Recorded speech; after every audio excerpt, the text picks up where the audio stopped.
with this body of work, I'm trying to highlight the everyday person and make heroes out of the everyday, person on the street. It could be an artist, it could be a community leader, it could be a kid in the neighborhood.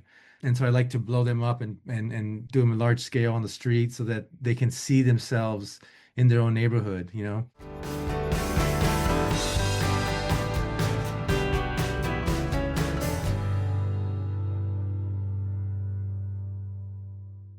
Welcome back, everyone. This is Whitney Sinkoff, your host of Beyond the Palette, the podcast from Art Dimensions, your one-stop shop for contemporary art leasing and sales.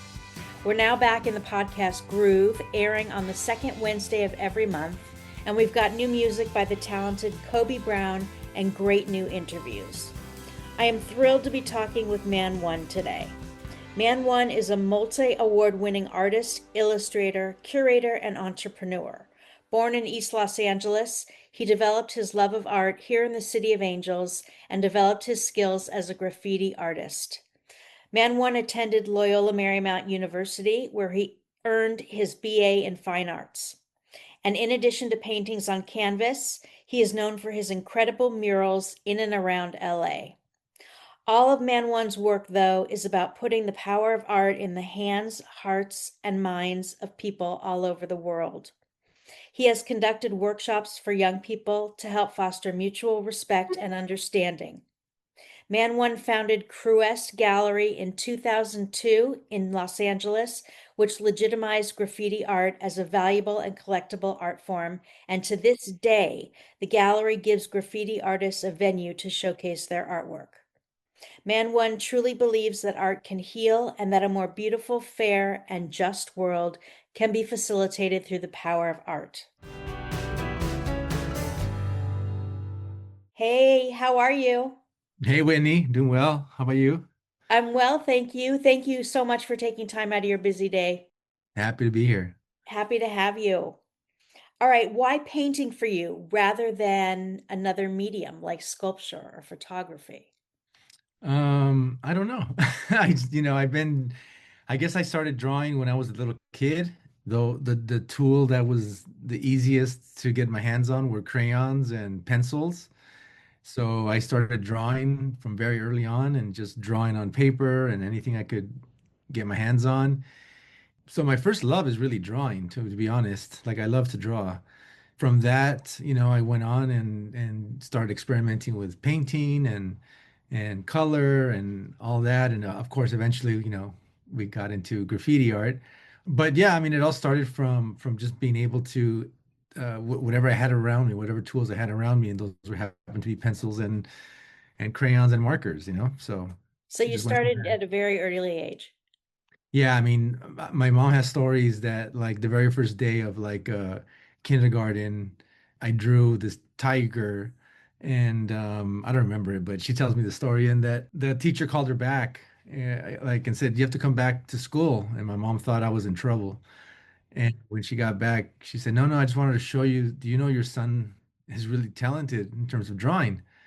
And she was like, "Oh, okay, yeah, whatever. Like, yeah, he always draws. Like, no big deal." And the teacher said, "No, no, you don't understand that at this age, kids don't draw like this, especially from memory." It took a long time for my mom to understand that I was really an artist. Probably till I was in college, she realized that she told me one time that if she would have known I was going to be an artist, she would have kept more of my artwork that I brought home from school. But instead, she let all the teachers keep the work. So yeah, so I was drawing all through school and as early as I can remember. So who are some of your greatest influences? I didn't even know that that art could be a career until probably like when I started doing graffiti in high school, to be honest. That's the first time I thought about it. Before that, I was just having fun. I was just drawing. So I'm the first visual artist in my family, so I didn't have anyone that I was learning from necessarily. I remember I used to watch TV and there was a couple programs. Obviously, there was Bob Ross and there was other programs. There was a guy, I forgot the artist's name, used to draw Popeye, and I was fascinated by him, his drawings and stuff. So early on as a kid, there wasn't a lot of people to really look up to. It wasn't until I probably took art history in college that I started to really study, Picasso and Duchamp and these people, and then really who ended up being, I guess, my idols in a way were the Mexican muralists, Diego Rivera and Siqueiros and Orozco. They're the ones who really I gravitated towards because of what they were talking about, and obviously because of my culture. I'm first generation American. Both my parents are from Mexico, so it connected with me. But then in the graffiti world, I have a lot of artists that I looked up to in the graffiti world, and so those were some of my people that I looked up to. Well, you mentioned your murals by Diego Rivera and the other artists. Mhm. So let's talk about your murals for a minute. Where are some of them located, and what are themes in your murals, or what do they stand for? So my murals are all over the place, all over the world. Some are still up, some are disappeared or have gone painted over or whatever. I mean, I obviously born and raised in Los Angeles, so I had a lot of murals in LA and things like that. But I painted in the UK, in Germany, and in Japan. So I have murals in quite All a over few the world. places, yeah, all over the world. But I think mostly what my murals, and they're always evolving. Because of my graffiti background, there's a lot of murals that I've done that are just heavy graffiti oriented, meaning they're about lettering and styles. And sometimes I'm collaborating with other artists, like we did in Germany, this huge, massive like mural about the like a space mural, and it was all these graffiti artists from all over the world that we got together and painted this huge, massive mural. So something like that, there's a theme and we're working together. But when it's one of my own murals, generally I like to do a couple of different things. I do a lot of this portrait murals, which I've been known for. Very colorful portraits I do of people. And with this work, with this body of work, I'm trying to highlight the everyday person and make heroes out of the everyday, person on the street. It could be an artist, it could be a community leader, it could be a kid in the neighborhood. And so I like to blow them up and do them large scale on the street so that they can see themselves in their own neighborhood. One of the problems in Los Angeles is people come to LA thinking like, oh, it's all about celebrities, and they come to LA to look for the celebrities. And to me, like, that's really not important. There's so many people in LA that make the city run and that make the fabric, who build the fabric of the city. And that's what I want to kind of showcase. And so I started that campaign some years ago. I called it Faces LA, and it's evolved to now I have a Faces of Watts, I have a Faces of Pomona. So different places I go, I start doing these murals. So that's definitely one aspect of a mural project that's been ongoing for a number of years now with the portraits. But I also do other murals that maybe don't have that type of imagery. Maybe they have like these characters and things like that. And but my message is always somehow to be positive and bring beauty and color, to a neighborhood. It's so incredible. How long does it take you to complete it? I mean, just an average to complete one of those murals. And do you have anybody helping you?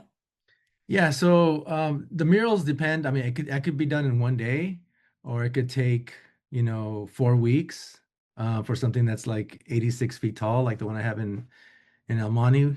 But it all depends on the scale of the mural. Normally, I'd say my average mural is like a few days, 2, 3, 4 days is probably an average mural. And usually I do hire young artists to work with me. I have my own academy. I call it the Man One Art Academy, where I hire aspiring artists, maybe in their early to mid 20s.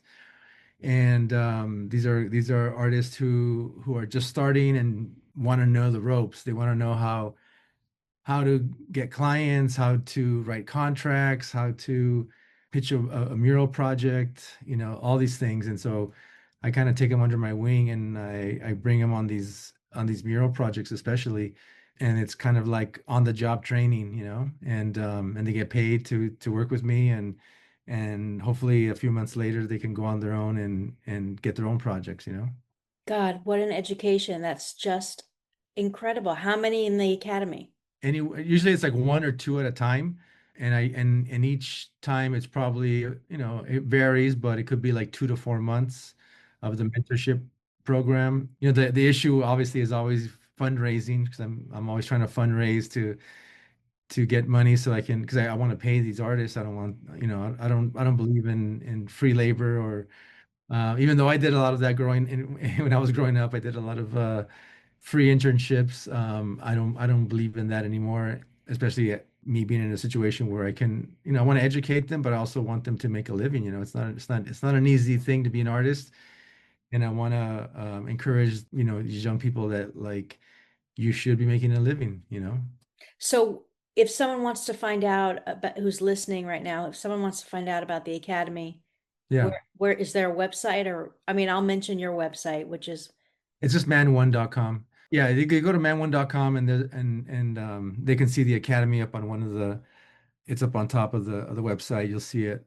on the homepage, Yeah, it's on the homepage, yeah, but up on top on the, what do you call it? the The header, headers. the header. Yeah. Yeah, and the headers, there's a place for the academy. You just click on that, and I'm always taking submissions. People can email me information, and I'll keep it on hand. And like I said, it's revolving. It's not something I do like 9 to 5 or from this month to that month. It just, whenever I have projects that line up and I have the funding to go along with it, then I'll put a call out, or I'll reach out to artists who have already reached out to me. So yeah, that's how I That's do it. so cool. That's so cool. Okay, what are you up to these days in your studio? Well, right now I'm finishing off a lot of new paintings that I've been working on. So so I tend to work in phases, and in spurts. So like if I have an exhibition going on, I'll work on a new body of work. Or like right now, what's happening is I've been doing a lot of live painting at events. And so I get commissioned to do a live painting. And then if I don't feel it's finished or satisfactory to give to the client, I'll bring it back to the studio and work on it. So I'm doing a couple of those pieces right now, where I did a live painting at an event, and then now I'm bringing it back to just finish it off before they keep it. But yeah, I think right now I'm doing a lot of live painting at events right now. It just seems to be like the season for Thing. it, or whatever. Yeah. Especially it's the end of the year, and I get invited to do a lot of events for different gala events, Mm-hmm. and they'll have me do live painting at an event, and then they'll auction it off at the end of the night, Oh, what a great idea.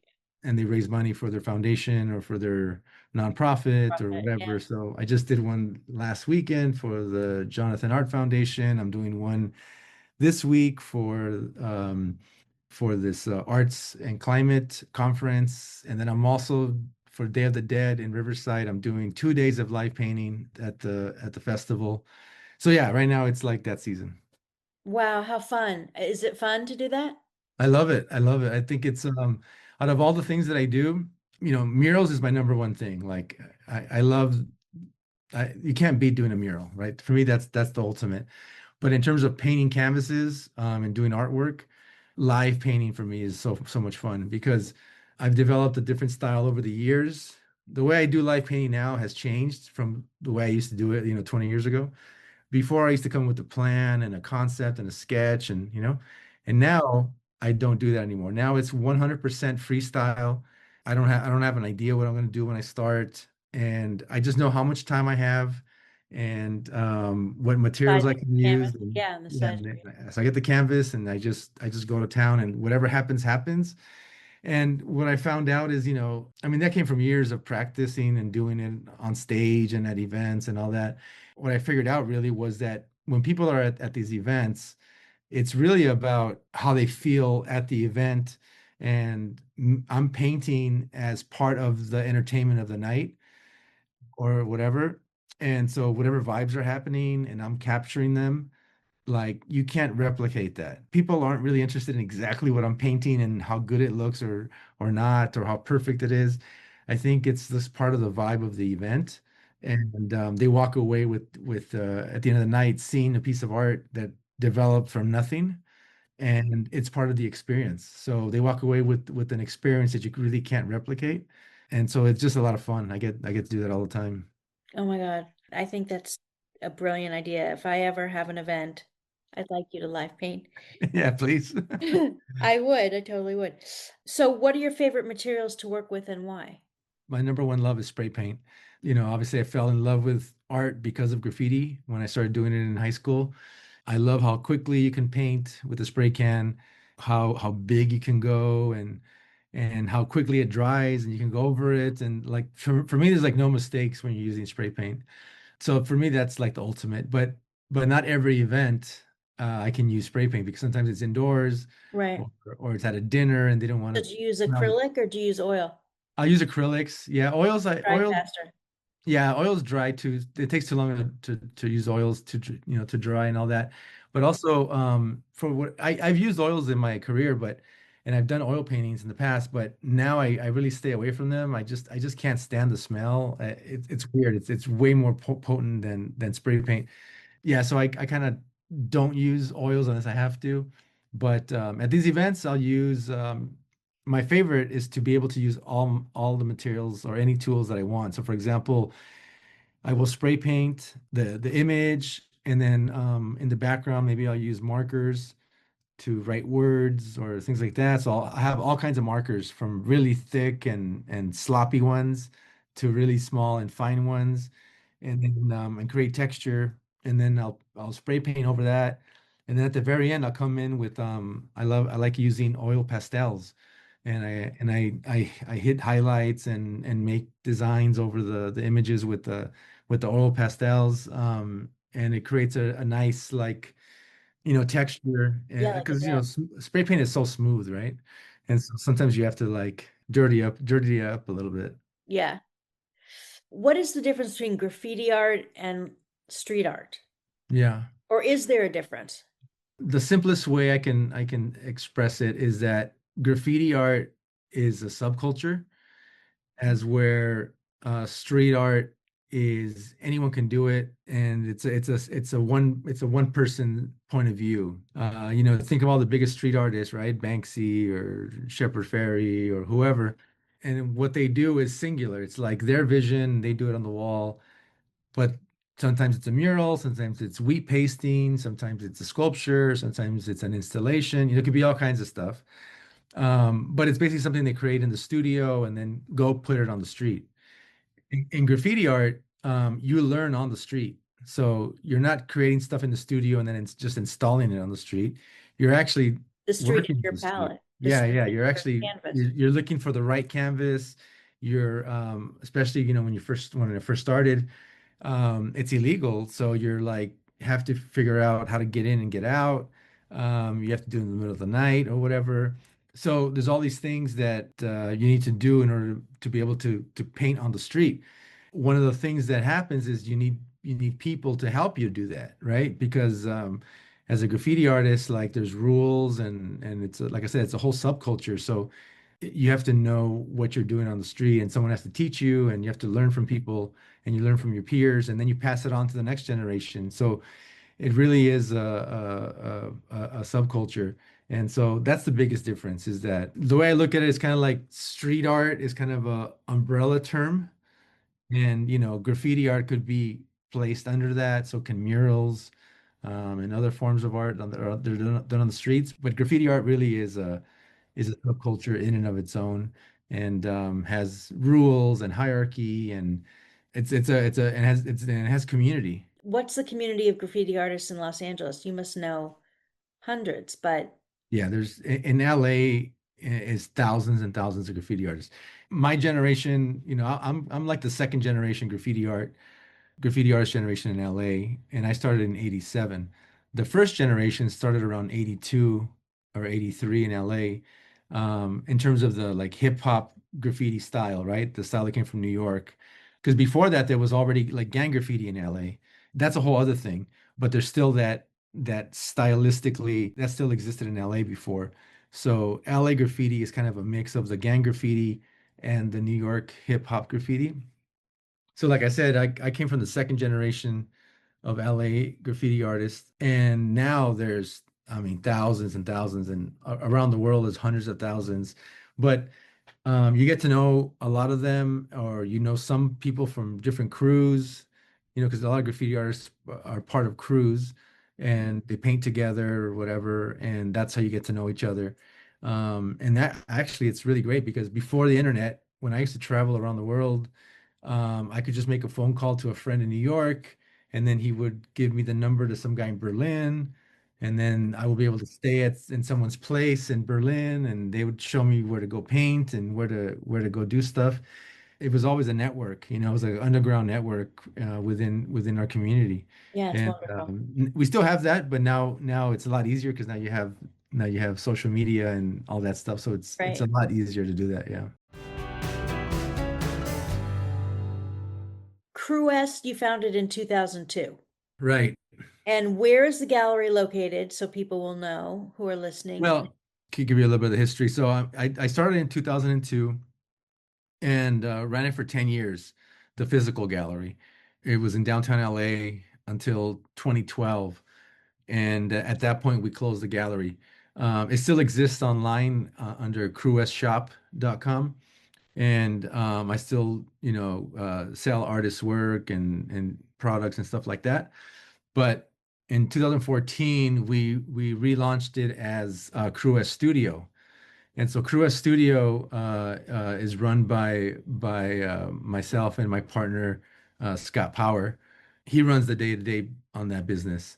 And what we do now is it's morphed into different things over the years, but now we're basically a media agency, and we help artists tell their stories, through podcasts or trying to pitch their ideas to Hollywood or sell, TV shows like we're doing right now.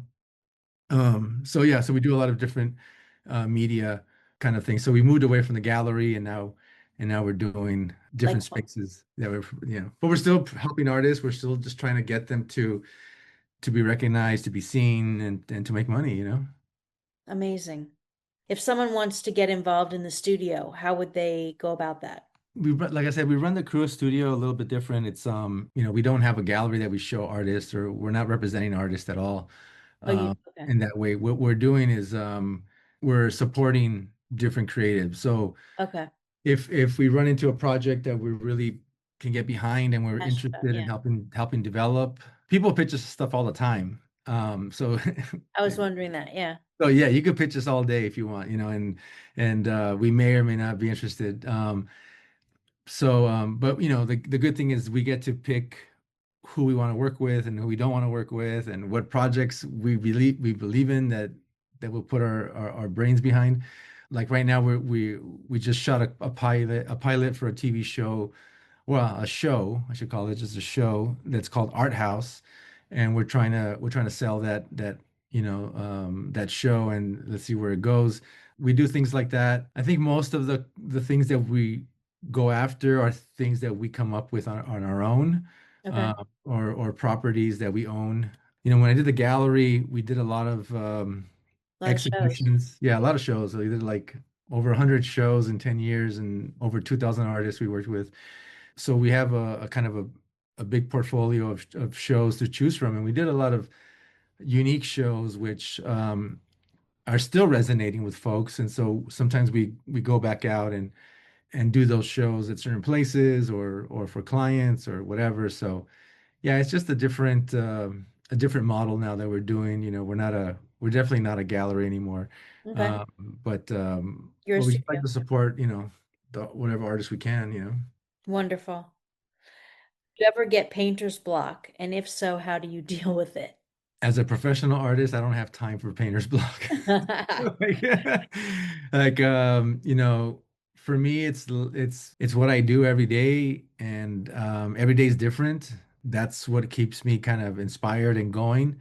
And yeah, sometimes you're doing a piece of work, and it might not come to you right away, or you might not think it's going to be this direction or that direction, but it just happens. And I think as an artist, as a artist who makes a living, who's been making a living at this for decades now, I just don't have time. I don't have time to sit and wait for inspiration. Like I said, imagine at these live painting events, if I showed up and all of a sudden I was like, oh, what am I going to draw now? I don't know. I'm not gonna, Oh, that would be terrible. that would be terrible. So I always just start painting. Like that's also the good thing about graffiti that I learned over the years is When you go out and paint graffiti, like there's no rules and you just start doing it and it ends up somewhere where maybe you didn't expect it to Yeah, go, but you just start painting, and you just that's start. kind Yeah, of how I do it, you know. very cool. What's your favorite aspect about being an artist, and what's the hardest part about being an artist? My favorite aspect about being an artist is coming up with new ideas and making them happen. So I love it when I come up with an idea for like a painting or a mural or whatever, a design. I come up with it, and then like, a day or two later, whatever, it's done, and I get to step back and look at it and be like, wow, like that's exactly what I imagined, or that's I'm really happy with the end result. Pleased, yeah. So I love that. I love being able to just make something up, invent it. It never existed in the world, and then now here it is. That's my favorite part. My not so favorite part, believe it or not, is the actual painting of it. Like the actual work. Yeah, like I don't enjoy the actual sitting there for hours and hours painting. And it's funny because a lot of people like they like that part, they meditate on it or whatever. And for me, it's not. Like to me, it's just work. And so, especially when I'm in the studio working on paintings, like I said, I'll come up with all these great concepts of what I want to do. And then I'm like, okay, here we go. I'm gonna be in the studio for like X amount of days or X amount of weeks You have to execute. and I just hate it. I do it because I have to, and because I can't get to the end result unless I do it. But I usually don't enjoy it, and usually it's like I'm playing music in the background and kind of like thinking about other things or whatever, and I just start painting, and then eventually I just look at the paint. I'm like, oh, I finished. I didn't, like before I know it, I'm done with it. So it's weird because yeah, I don't enjoy the process that much, like I would have never it's thought of hard. that.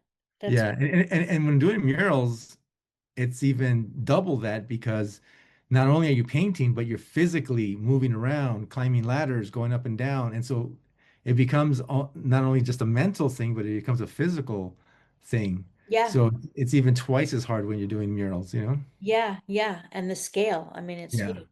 exactly. Do you think that creativity is something you're born with or something you're taught? I think it's both. I think initially it's something that's a gift. You just have this innate gift to do something that no one else can do, or very few people can do, and you can tap into that. I think you're born with it. I think you're born with the creativity. But there's people who are born with the creativity who end up not using it, right? And to an extent, I think we're all creative, but most people tend not to go that down that road. If you decide to go down that road, you can also learn how to be more creative. So, like I said, I learned from friends how to do things, and obviously when I went to school and went to college and learned even more things. So you can always learn more and always tap into different things and be more creative, because like for example, I was always into color. I still, I'm a colorist. I love color. And it came natural to me. I always used it. I knew how to, I always knew how to place it on a painting or whatever, but I had no idea why. I just did it. It was just like creative. It was just in my brain and I couldn't explain it. And then one day I'm in college and I took a color theory class and I was like, oh my God, there's actually rules to this? Like, this is amazing. Like, it was so freeing because now everything made sense. It was like, oh, that's why I like to put that color with this color. Now I know why. And so I guess to answer your question is you can learn to be even more creative because once you know these rules or these tricks or these whatever, you can apply them in a different way, and you can push the Develop. boundaries more and Yeah. things like that. So for me, creativity is an ongoing experience. It's not something that just you have it and it's over. It's kind of like you have to keep feeding it and you have to keep learning from it and keep evolving. That's such an interesting way to articulate it. I mean, I have never heard that answer before, and I love it. It's like a lot of artists say, it's both. You're born with creativity, but you have to garner it. You have to nurture hmm it. hmm But you're talking about a whole different avenue, which is like just letting it blossom more and more and more and more and more, Right. Yeah. right? Yeah, exactly. All right, I want to wrap up a little bit, so I have a couple fun questions to end with. If you were granted $1 million for an art project, what would you do? Well, my favorite answer would be what that artist recently did, would take the money and run, Like that would be that would be the best thing, just take the money and get out of here. No, I think if if I really sat down and thought about it, and if like someone offered me that kind of money to do something, I would do something large in scale in a very needy community. I would do something public. It would be something for everybody. That's the route I would like to go down, and who knows what it would be, if it would be a mural project or sculptures or opening up a center or I was going something, to but say, would it be a it would be something where the community could benefit from it and also see themselves and uplift the people in that community, that would be an awesome thing to do, and to be given that kind of opportunity. But it could still happen. It could still happen. You are so inspiring to to listen to, and to talk to. What was the first work of art you sold? Oh, that one's easy. I was like probably 16, 17 years, 16 and a half years old maybe. And I had just started doing graffiti, and I was in front of my grandmother's house. She had a carport. I was painting a panel, like I had like a wood panel that I was just kind of practicing on and painting and stuff with spray paint. And this guy pulled up. He was just driving by. He saw me painting. He jumps out of the car and he says, "This is so cool." He's like, "If I got you a canvas, could you do something for me?" And I said, "Yeah, I guess I could. Yeah." And then he said, "What would you charge me?" And I didn't think he wanted to buy it. I was just like, "Oh, I just thought he meant just do it for free, right?" Right? But then he goes, "No, how much would you charge me?" And I said, $100. Oh my And God. he said, done. And he took off and he bought a canvas and he came back, gave me $100, and I painted my first and painted and sold my first canvas. Oh my God, at 16. Do you remember how Yeah, big it was? it was like about 4 feet by 4 feet, Oh wow. you know, and it was Wow. two people, two kids with their backs of abstract painting with these two little kids and a girl holding a flower, and they were holding hands. Oh. That's what I did for him, and yeah. How long did it take you to create that? I probably did it like by the next day. Amazing. But that led to me understanding that there was an audience for my work, and also believing that I could make a living.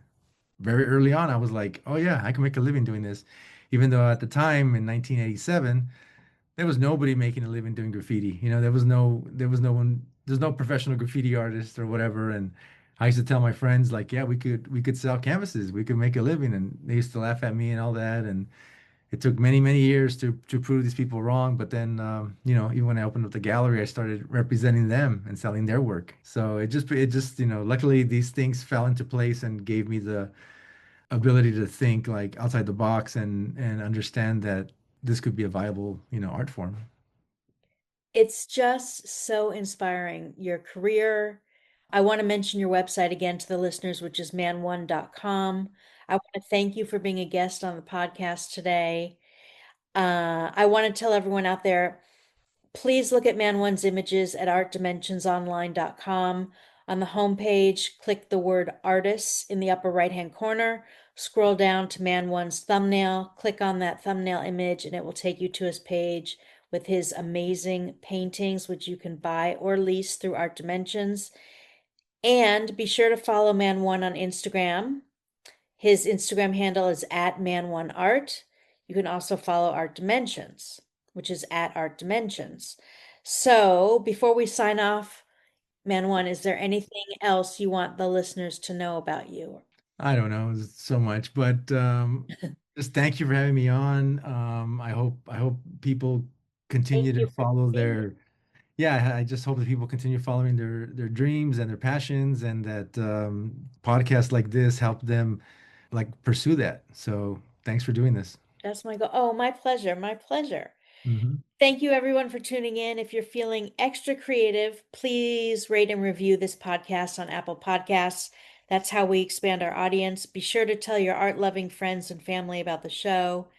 So, to Man One and all the listeners out there, have a fantastic and productive month. And as always, happy creating.